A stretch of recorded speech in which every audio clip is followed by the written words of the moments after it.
I'm Jason Gregor, the business of sports. Every Wednesday at 4 o'clock, we're joined by longtime NHL agent Ritch Winter. Ritch, how you doing? Jason, how's things going with you? Hey, man, things are great. Things are fantastic. So it's all good. Suited up for the big wedding. That's good to see that you're. Or just because I'm here. Yeah, no, just dressing up for you, Rich. Yeah, right, nice. Yeah, that or game day. I'm not sure. I didn't get the memo. Yeah, you didn't get the memo. No, that's normally you're dressed pretty well. So thanks. Yeah, you don't. Do you own a T-shirt? Yeah, I believe I do. Yeah. Yeah, but you don't wear them very often, though. You're more of a sweater, collared shirt guy, aren't you? I would say yeah. But weekends, weekends. Weekends. Okay. Yeah. Grandkids. All right. Okay. You got the pablum shirts for the weekends. Okay. Yeah. That's exactly. Good. Nice. Now, we got a very special guest today joining us right off the hop here in the business of sports as we get to our big guest of the day, brought to you by Silent Ice Sports and Entertainment Group, unique group that, of course, owns the Seattle Thunderbirds, the Saints, the HSL, also Silent Rides Charter Company, the Female Super League, and more at Silent Ice Sports and Entertainment. And we are joined by a gentleman who is just into now the second year as the commissioner of the Western Hockey League. Dan Near joins us. Dan, welcome to the show, man. How you doing? Hey, Jason, thanks for having me. I'm doing well, thanks. Hey, I appreciate it. I want to talk about a few different things. First of all, before we get to the WHL and all the expansion and everything like that, which is great, I want to get to kind of, your past going from Adidas to then coming to the WHL. And you had an NHL experience prior to that, but what was it at the time that you wanted to put your name in the ring that made you want to go from Adidas to the WHL? Well, I didn't want to be a T-shirt guy anymore like Ritch. So I wanted to take a step up and throw the shirt and tie on every day. But, you're not Dan, you're not doing that. I've got people in the office. We made a decision at Adidas we weren't going to continue with the NHL partnership. And so I was, caught between a rock and a hard place. I had invested a great deal of my career into kind of the business side of hockey. And I was left being a t-shirt guy and a shoes guy. And that would have been all right. My kids are in middle school. It was kind of do I stay in Portland? Do I ride it out for a little while? Or do I chase the hockey dream? Ron Robinson, been here 24 years. He had indicated he was ready to pack it in, and a little bit of right time at the right place. And I've always wanted to be a CEO. And to do so in a hockey space is fantastic. And I love it. It's been a great year, learning a few things here and there. We've got a great group of owners. We've got great communities. And, I'm just thrilled to be here, guys. So, Dan, from your time in the NHL and then working with the NHL, I'm sure you were like, hey, you know what? I think I have a decent understanding of the game of hockey, but you're the commissioner now. So in year number one, what was the biggest learning curve for Dan Near as commissioner of the WHL? I think the idea that the commissioner reports to the owners, right? And there's 22 of them. They're all different. They all have different interests, backgrounds, geographies. And it's literally impossible to make everybody happy all the time. And so you might feel really good. You come home from work and I've accomplished this, I've accomplished that. Well, you still might have 6 people that are disappointed with the way things shook out. And it's a never-ending set of compromises and negotiations, but I'm starting to figure that out. And I am pleased to say that even the guys and those who don't get their way are generally really, really supportive. And we've got the playoffs coming up. We had tremendous attendances leading into it, sellouts, and people are generally in pretty good spirits, despite the fact that there are peaks and valleys, and one offside call or one suspension can get you in somebody's bad books. But all in all, things are pretty darn good. Dan, did you have any conversation at all, or since you got the job with Gary Bettman? Because as much as I disagree with Gary on a whole bunch of things, he's done an incredible job of managing 32 billionaires. It's almost it's incredible. So is that some conversation you might have had with him at some point? Because if he's good at anything, he's extremely good at that. Gary's a wise man, and he's been very kind and generous with his time and with his advice. And I actually, in Edmonton at the Stanley Cup Final, spent a period with them and with Gary and Bill and the Players Association, and we were chatting. And one of the things he told me is that, you're going to have a group of owners that are challenging you all the time, that are hard on you. It'd be very easy to not spend time there. He said, spend the most time with the guys who are toughest to deal with, who challenge you the most. And so I've tried to heed that advice where possible. But Gary's been fantastic. No, he's really personable. I often visit the NHL office. I play a bit of a game with my clients. I'm older than them, so we try and find something interesting to do before we head for dinner. And quite often I'll take him over to see the production facility. And it takes Gary about 10, 15 minutes to find out that a player and an agent are in the building. And I've spent a lot of time with Gary over the years. I really like him. I think he's a much different guy than people see getting booed vociferously at the end of the Stanley Cup playoffs. He's a very bright guy. He's accomplished a lot. I think there's a lot of things they could have done, make the league better, but he's done a great job and a really good guy to be around. Well, I couldn't agree with you more. I had my first experience of maybe getting booed that I was worried about going into medicine after a 3-game suspension to Gavin McKenna, and they were kind on me, and so I haven't yet earned vociferous boos anywhere yet, but I'm sure it'll come. Yeah, if you do, you're doing a great job. Yeah. Dan, you mentioned Gavin McKenna, a young superstar in your game. And when you have, as a commissioner, I don't know if you'd ever had to deal with kind of player safety and discipline like that. Going through that process, I know it's not just one person, but it's a group of people. Can you kind of walk us through, the player discipline and how much goes into it and how much, precedent matters when it comes to some of these? Yeah, absolutely. And I try to create a distance between myself and the decision-making on that for a variety of reasons. One, because I don't watch every game soup to nuts. I haven't been working in this league a tremendous period of time. And I think that consistency is probably the word. If I was to just give you one adjective we try and employ as we contemplate this, is how do similar infractions get treated similarly, and what are all the factors and variables that you take into account? I think one of the things that we have a lot of discussions about is whether the degree that a player is injured, if that's the case, play into the duration of the suspension, or is it actually just the act? And those are the types of things that we have pretty lively conversations on. I do stay in tune with each of the things that we review. I'll sometimes weigh in with what I think, but more often than not, unless it's something that's pretty severe, it gets dealt with our player safety group on a day-to-day basis. The commissioner of the WHL, Dan Near, joins us in the business of sports. And so, Dan, we've had lots of different guests on the show because, in the world of sports and in hockey, sure, everybody wants to be a player, but, that's a pretty select group of people that can do that. And so I always kind of like to ask, when we look at your career path, you said you always wanted to be a CEO of a company or a league in this instance. So, what did you do? What were the steps that you felt were needed to take? So if somebody out there is listening, they're 25 and what? I want to be Dan Near in 20 years. How do you get there? Yeah, I took a gamble when I was studying at Western. I had dreams of going to the Ivy Business School, and I had an opportunity to do an internship. And so I had to make some changes to the kind of originally planned programming. I did an internship. I went to New York City right after 9/11, and I worked at NBC Sports. I spent 8 months there learning the ins and outs of what it meant to work in a real business environment, and I really grabbed the passion for sport, but just as importantly, built some real relationships who could help me get where I wanted to go down the road, and that was invaluable. The second thing was studying finance. The reason I initially did it was my dad's a financial planner, and I thought someday I'd take over his business. Well, understanding the business side of any decision, no matter what side of the company you work on, you don't have to be in finance for finance to be valuable, whether you're in marketing, whether you're in branding, whether you're in PR, whether you're in operations. Understanding how the business works and how to cut a deal, how to negotiate what a contract looks like, that got me started.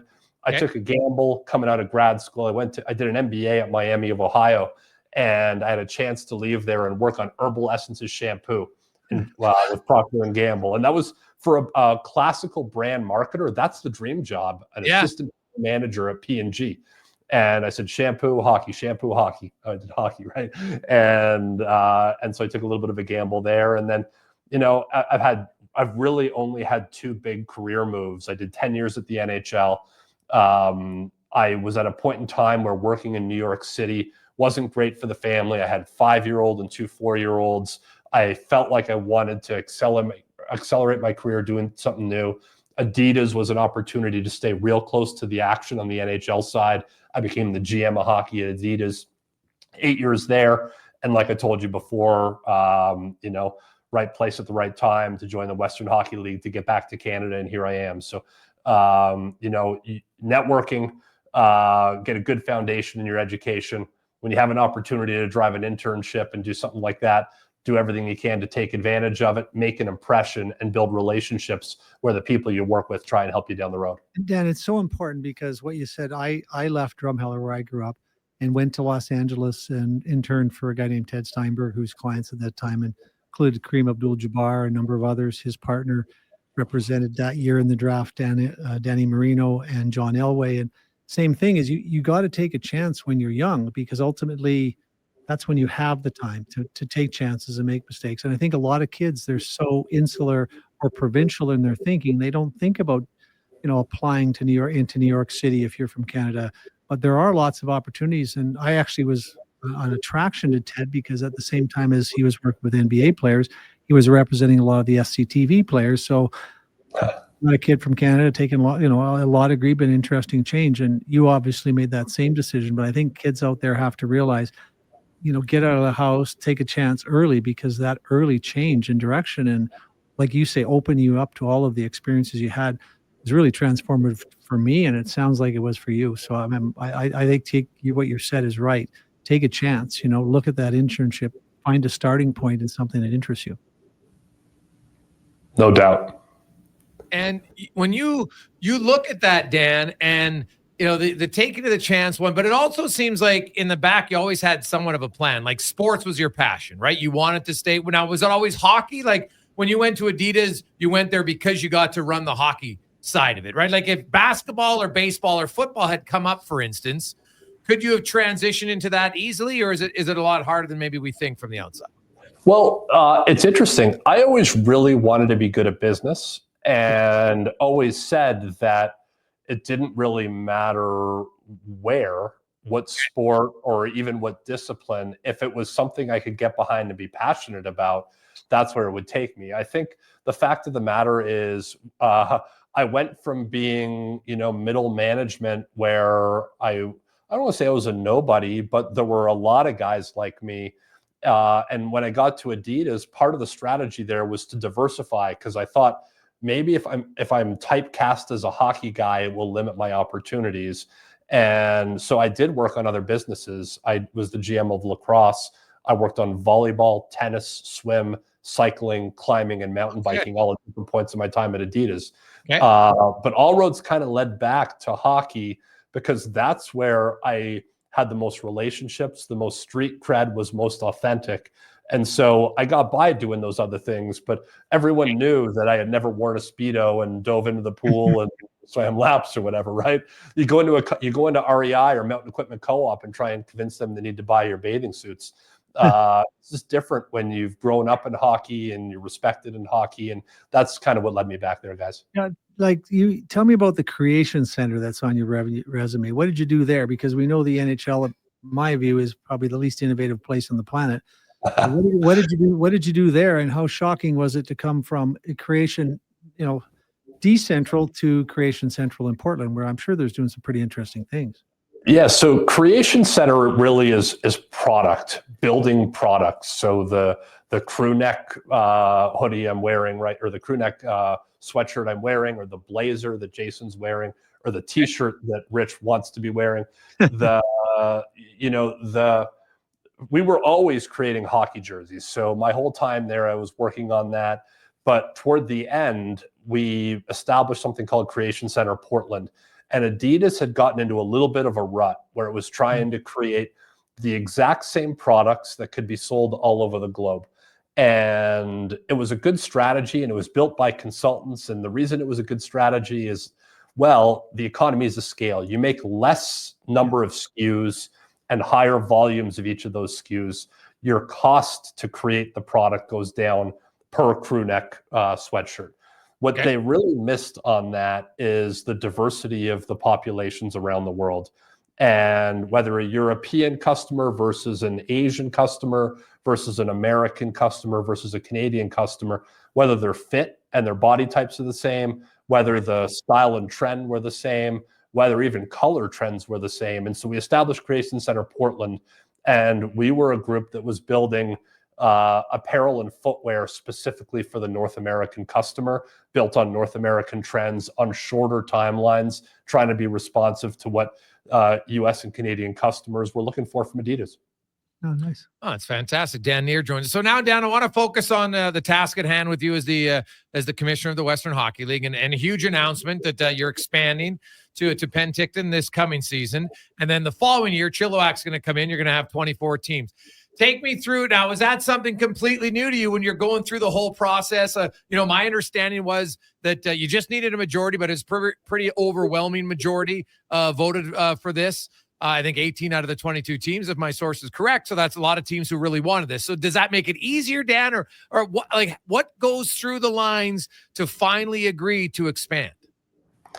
Well, I would say there's a lot that goes into it, and there's actually been multiple votes. The most recent one was unanimous across the 60 CHL teams around finalizing this. But really what we're considering is what's best for the league, and how do we establish ourselves for not what the league is today or what we think it ought to be today, but where we'll be in the future. And I think we've looked at all the changes in the junior hockey landscape, and we think there's opportunity.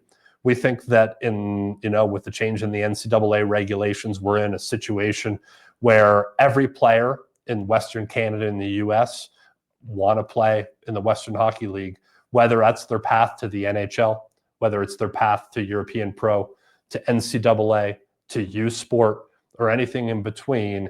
I'm not sure why any player out of the West, if they are given the opportunity, wouldn't choose the Western Hockey League. Now, will that be for 5 years? Will it be for 4 years? How long will it be? I think we're going to learn and see some of that. But we've had tremendous interest from population of players that haven't historically considered us, or if they had, they had chosen to protect their NCAA eligibility. And so we think there's an increase in the population of players who are interested in playing major junior. We think there's a chance to further differentiate ourselves as the very best development league in the West, if not in the world. And so the idea of looking at a couple of communities that have rich hockey history, tremendous tradition, in Penticton's case, an existing franchise and leadership and ownership team, it made a lot of sense to our owners, and it wasn't an automatic. We spoke a lot about this. We contemplated pros and cons and risks, and I think that we've historically been a risk averse. What if this? What if that? Kind of league. And maybe part of the new leadership is saying, hey, let's be a little bit more aggressive with our decision making, with the strategies that we're going to take, and hope it leads us to opportunity. And so we had tremendous response from the expansion announcements this week, and a fantastic event in Penticton. We're excited to welcome the V's this fall. Now, Dan, you mentioned that all of the major junior teams, so even the O and the Q, have to agree to WHL expansion. So we have a lot of things that we do in partnership, whether it's the import draft, whether it's our partnership with Hockey Canada. We run the major events, the Memorial Cup, the US Canada Prospects. And so we have the CHL is one league with three members. And so the CHL, there was a vote at the CHL level as it relates to onboarding, moving from 60 to 61 to 62. Okay.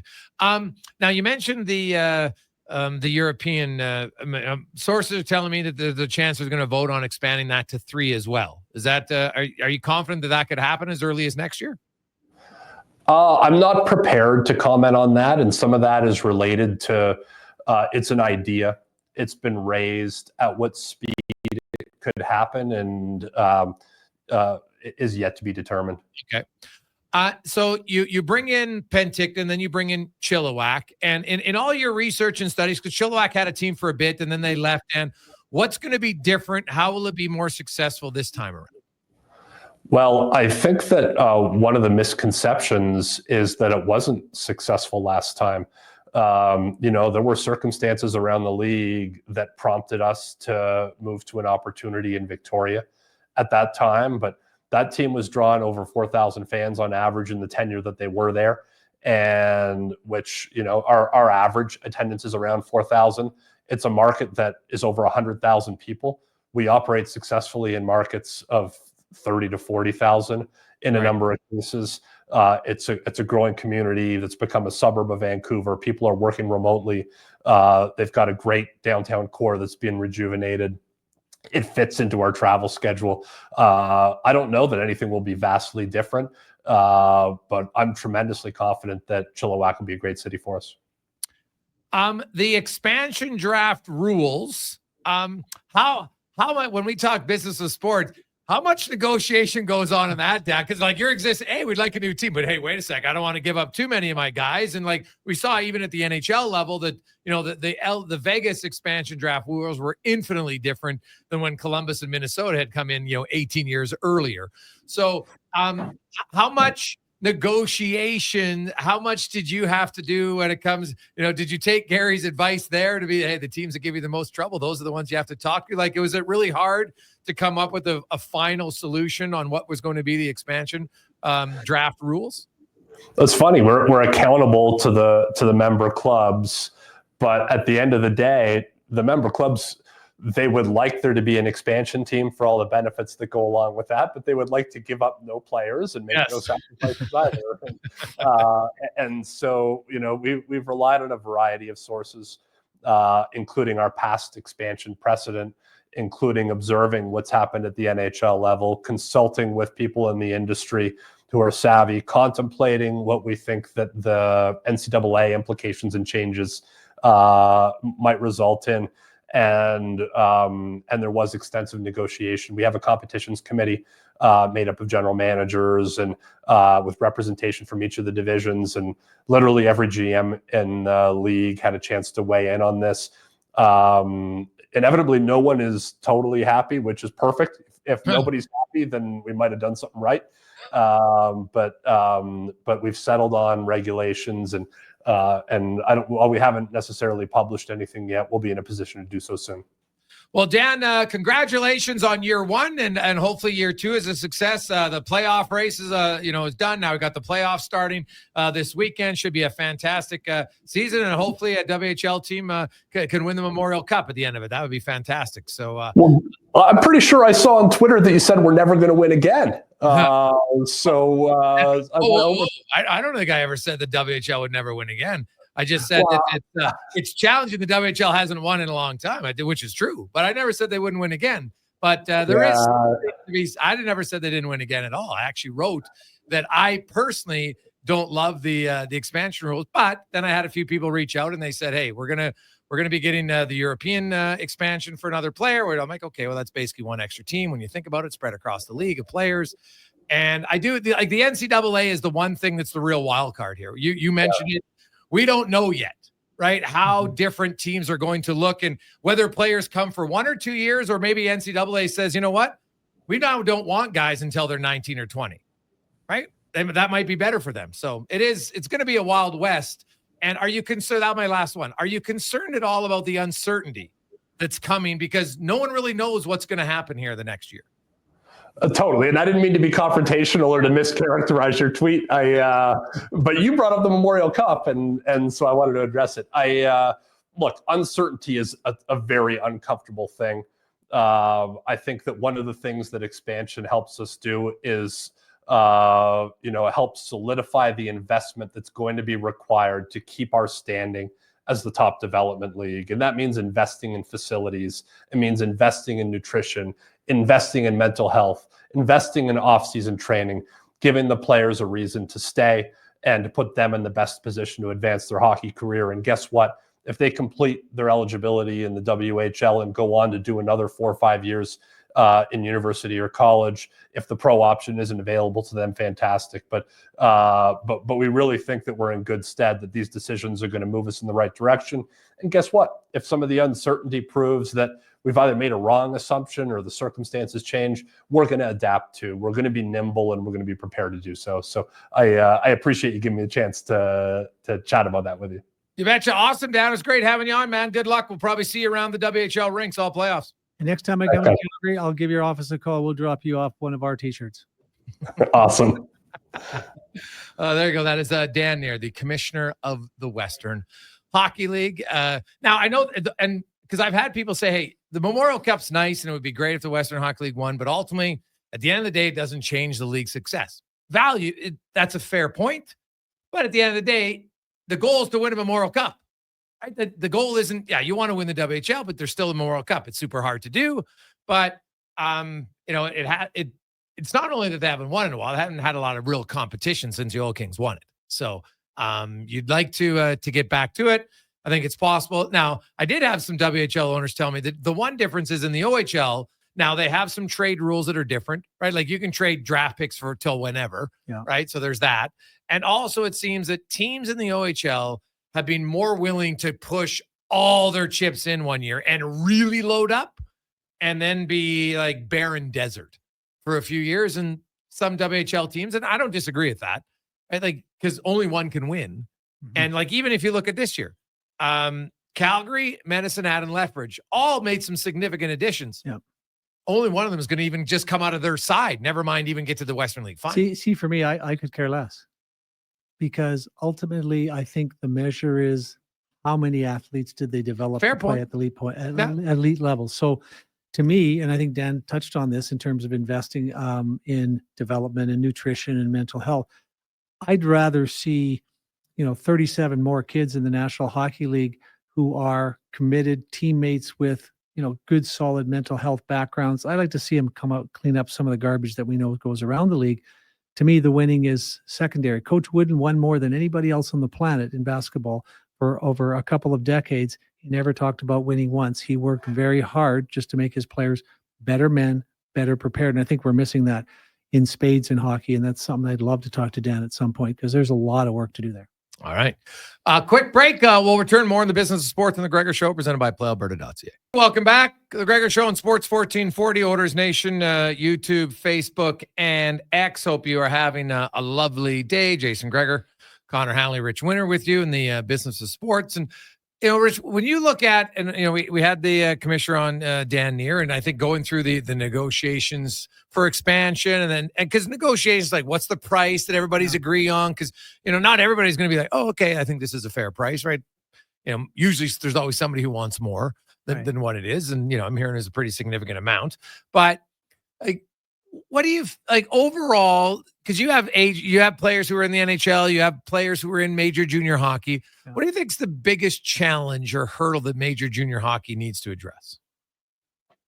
Oh, I think Dan touched on it. I think it's mental health. And I think more than anything, I mean, there's so much these kids are exposed to off the ice that is, can be really devastating long-term. I think it's preparing them for something after hockey, because in very different than the NHL, most of the guys, or many of the guys, but not all of the guys, leave the game set for life. And these kids have tried since the age of 4 to be a hockey player. They get to the Western Hockey League, they hang in there till they're 20, they have no options, and they're really lost when they leave. I think that's important, but I do think it's getting more tech savvy. We've talked about that on other shows. I think the game could be produced at a better level. I think their television product could be enhanced. I think one of the things they're going to have to look at is some of the things we've talked about, and using artificial intelligence to generate different revenue streams, because ultimately the Western Hockey Leagues, I mean, these colleges in the US, they're ramping up with tens and tens of millions of dollars in name, image, and likeness rights that they're monies that they're going to be given to players. And if they don't recognize that they need to figure out how to create another pool, they just won't get the good players. I mean, there's you get a 18-year-old kid who's looking at Michigan State giving him $1 million to play for them. That $450 a month isn't going to look very attractive. I don't think they fully understand the magnitude of what's coming from the competition. And these guys have alumni all over the world throwing all kinds of money into nil rights because they want Michigan to win. Yeah, well, it'd be interesting on the nil, because we haven't. Now, what about, I've heard that for now, if you're a Canadian, to try to get the nil, it's not just that straightforward. Like if you're Gavin McKenna right away anyway, you can't get the same opportunities as some of the American-born players for nil. That's going to change, and I think it's going to change when the money starts flowing. And these the nil rate thing's just a scam, right? It's just a way of allowing alumni to give money that they previously were prevented from doing. Because at the end of the day, nobody in the States, especially in hockey, but in almost all the other sports, they're making no money they're making this advance as a signing bonus of sorts. They're never getting it back. Never getting it back. So it's just something that the Western Hockey League is going to have to deal with. They're going to have to figure out, ways to deal with that. And there's a lot of challenge. You're like, I don't know how, because that's a massive increase if all of a sudden a player can go to and just get 50 grand, let's say, right, just get $50,000, and because right now it's not necessarily allowed, right? Like I don't know if you just want the Wild West and any team can pay whatever you want. I know there's always been rumblings of this team pays under the table and that team pays under the table. I'm sure some of the stories they do. Are true. They do. Yeah, they do. Right. Yeah. So, but to never to that level, I guess. No, right. Well, I can tell you without naming the league, I had a player 17 years of age make $250,000 1 year in major junior. Mm-hmm. And he wasn't the highest paid player in that group. So that's cleaned up quite a bit since now. But like how long ago are we talking? 10 years ago. 10 years ago. Yeah. Well, good for him. Good for us. Yeah. So now something like that, like because you have to file for taxes for it. Do you not? Like it can't just be that under the table, would it? Hey, dad's salary was what? Oh, okay. Oh, and he was doing what for that money? Oh, scouting. I didn't see him out there. Oh, well, I mean, probably was. Oh, okay. They've really clamped down on that of late, and I haven't represented many junior players, none really, for the last 10 years. So I have no idea what the Wild West, East, or Central is, but it's been done. But the Moose Jaws and the Prince George, like there's no way they can. The public, those teams aren't going to be out there, offering huge amount of money. And it's going to allow families things to do. Like I really find it, quite frankly, I don't like the fact that these young men are drawn away from their families at the young age that they are. I think really your kids should be home. They should be together, should be as a family. I know it's not popular to say that, but I, quite frankly, from a father's perspective, I'd like my son to be at home playing for the St. Albert Saints, or when he's 16, 17. And then when he's ready to leave home, he's had a lot of time to, for us to teach him the rules and the values and help him mature to the level when he goes to Michigan or he goes somewhere else, he's ready. But that's a challenge, because ultimately parents are going to realize, they're going to be able to say to their son at 16, if you just hang in there for another, look what Michigan's offering, look what Western Michigan's offering, look at, it's going to create some really interesting and different dynamics. I had a young man just ask me for advice the last couple of years. He's lives in a WHL team city, and he was drafted by the team in his city. So his decision was pretty easy. He could live at home anyway, but it's a tough decision for a mom to let go of a 15-year-old boy and have him play 300, 400, 500 miles away from home, given all the rumors, which are mostly true, as to what happens around those teams. Yeah, it's not ideal for sure. And I don't know how you would fix that per se. Are you going to have territorial rights for kids? I guess that would be a solution. Now, some territories obviously produce more kids than others, so then there's that factor involved. So yeah, I do know, and I've talked to teams, it's becoming more of a challenge sometimes that, you have a high pick and you got the first pick overall, or even the second or the third. I know it goes down to 6th or 7th sometimes, because they'll be like, well, I don't really know that much of a difference between the number 6 and the number 7. And you call them and say, will you come here? And if not, the team passes and goes to the kid who will come. Yeah. And sometimes the kid won't come there, but he will go to a larger center because or one closer to home, right? Like if you're a Manitoba kid, you don't necessarily want to get drafted to the BC. No, and it's a challenge for them, and it's going to be, when there's more and more options, it's going to be more and more challenging. Right. Yeah. So I think as the commissioner of a league like that, it's ongoing. There's lots of great things about it, but there's, as Dan said, if everybody's happy, you're probably not doing something right. So, you got to look at the demographics of the parents and start thinking about, are we attractive to the parents with 2 PhDs? Are they going to be concerned about education? I'm not sure we do a great job on that. Hard when they're on the road. And then how do you appeal to the farmer from Saskatchewan whose mom doesn't want, doesn't want his son leaving home at 16. I think they've got to really think through this, and the nil rights thing is going to be huge because we all know money does a lot of the talking. Yeah, I will say the WHL education program has proved immensely in the last decade. Like, teams have traveling tutors, and it's it's much better. Yeah. It's infinitely better that way. So I think they've taken it more serious, which is great. And I think you have some parents who have kind of learned to negotiate a little bit better to to get that guarantee. Hey, you play one game this year, well, that's a full year of scholarship money. And so it's definitely like the WHL has improved their scholarships, no question, to compete, because that was another way. Because I think a lot of times, like, I think the one thing that gets overlooked amongst all this talk about, all these Canadians are just going to flock to NCAA. And I think they're in for a bit rude awakening, because first of all, when we say scholarship, not everything is 100% covered. Yeah. I know people who get offered scholarships, but they still end up paying 25, 30 grand. Yeah. Oh, I'm on a scholarship. Well, okay, you're on a scholarship that pays a percentage. It's not paying everything. Not right? for everybody, yeah. So when you go to the States, there's still lots of money out of pocket. Number two, lots of the education that you take there isn't transferable perfectly across the board if you're in education or if you're a lawyer or whatever it is. So then you have to take more when you come back. Not as challenging as you think, but it's interesting the other way, because we have a young man who's going from Prince Edward Island University to Niagara University, and he's going to have to upgrade some classes for that reason, even though he's been 3 years at university. So exactly. So there are challenges, but look, I went to school in Canada, went to school in the United States, and I did everything I did wrong, regardless. So on both sides of the border, I don't think that's a big challenge. I just think that there's so much money in those American schools, so much money, that if they want a player, it's going to be pretty tough.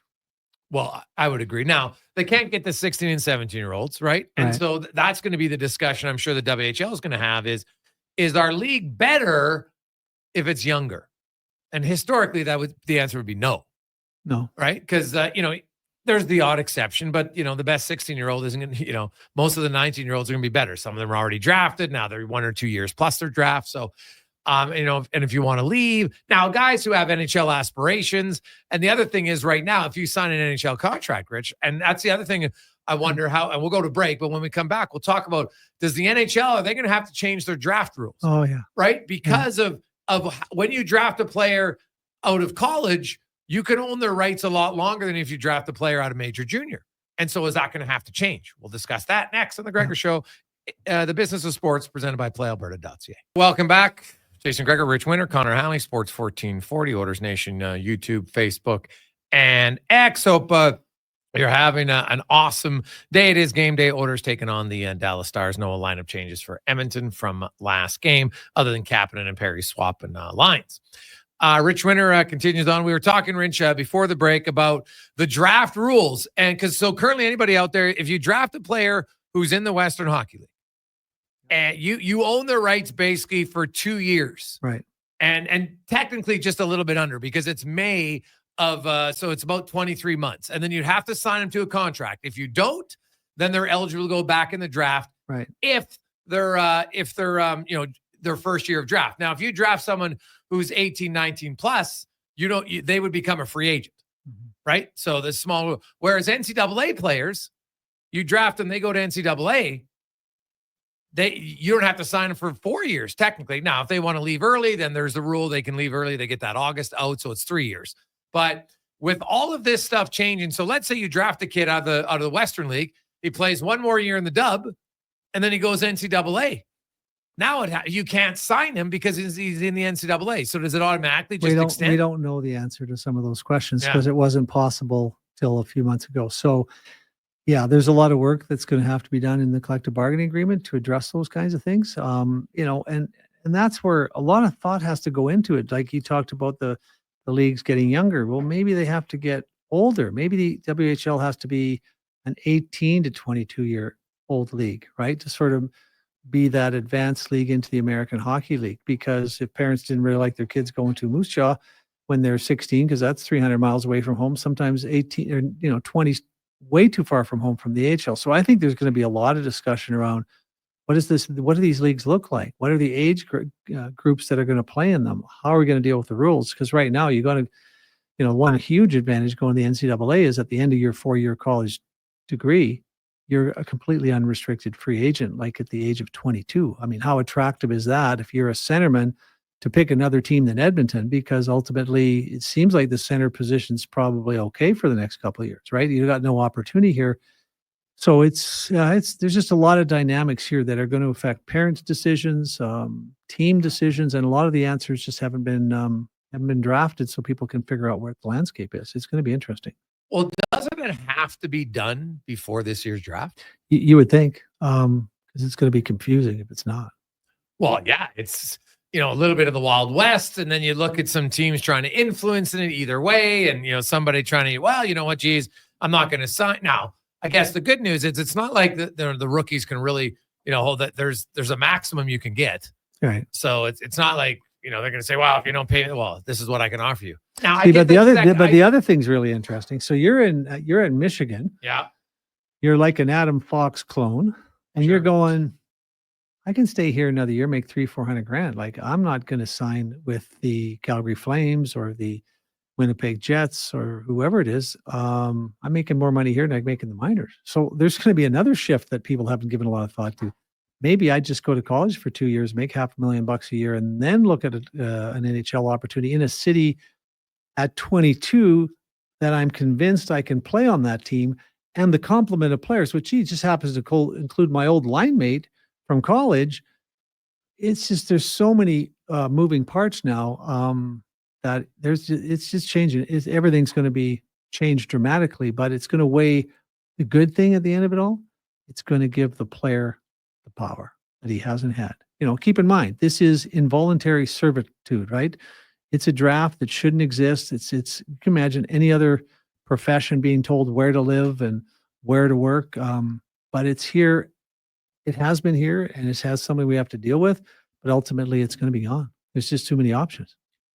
Yeah, well, I need to see hockey players make this. Everybody's talking about a hockey player making $500,000 or whatever, but none have done it yet. So I'll believe it when I see it. I keep hearing all the talk, but again, it's all talk to me until I actually see the hockey guys getting this money. And right now, the Canadian kids can't even get it, my understanding, having talked to people. So it's going to be a few of the American players. It's coming. Yeah. It's coming. Yeah, it's probably coming. You're right. But how long is it coming? I don't know. Yeah, that's going to be the chunk. Because I think we would like the hockey landscape. There are some NCAA programs, but very few of them where hockey is the number one program. That's true. Right. Yeah. Football, baseball, basketball. Keep in mind the hockey community, fairly high demographic in terms of net worth, fairly successful families. They graduate a lot of kids to places like Goldman Sachs. So yeah, it might be a smaller program, but if you look at the alumni base, it might be a wealthier than the hockey or baseball alumni. So. Yeah, no, that's valid, right? That's valid. And it's definitely going to be kind of an interesting one.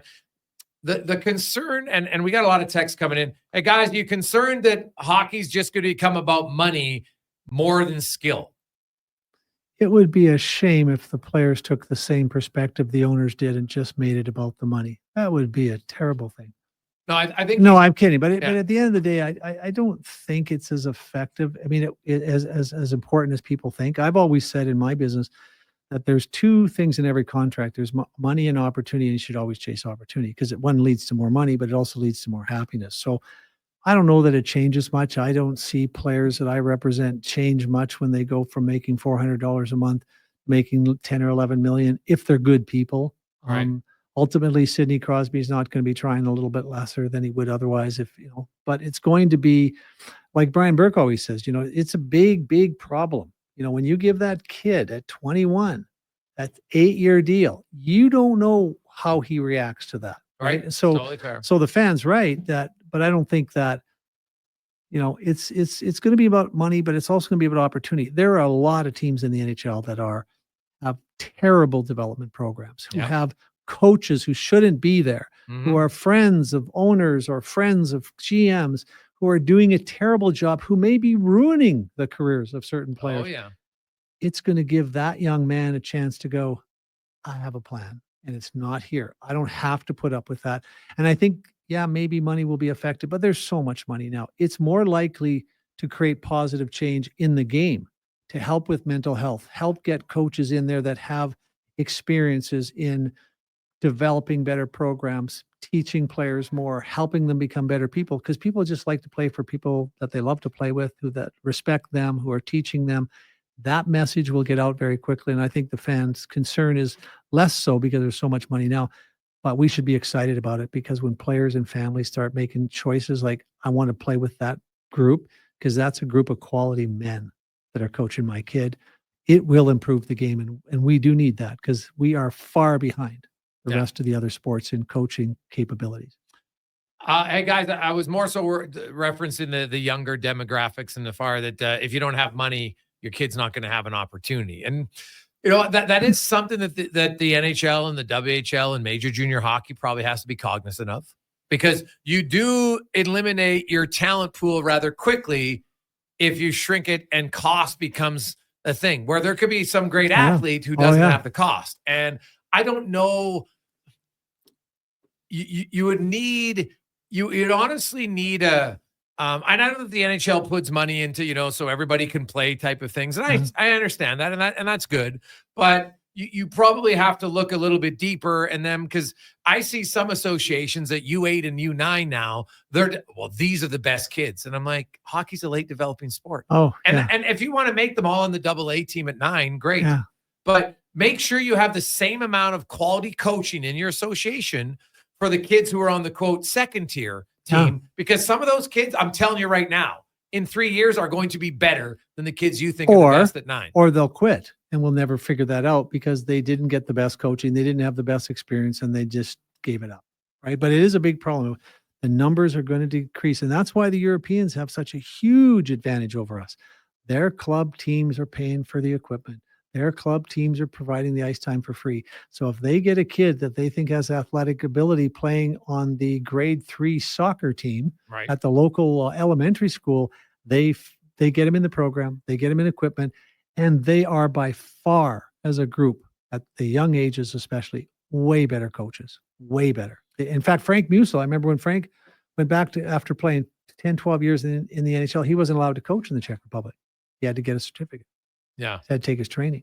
So, yeah, there's lots of issues. And if it's not, we've talked about this in the mental health perspective. If they're not having a good experience, and that's tough because it's nuts at 8 or 9, parents, coaches, guys with absolutely no training in how to handle a young person that age.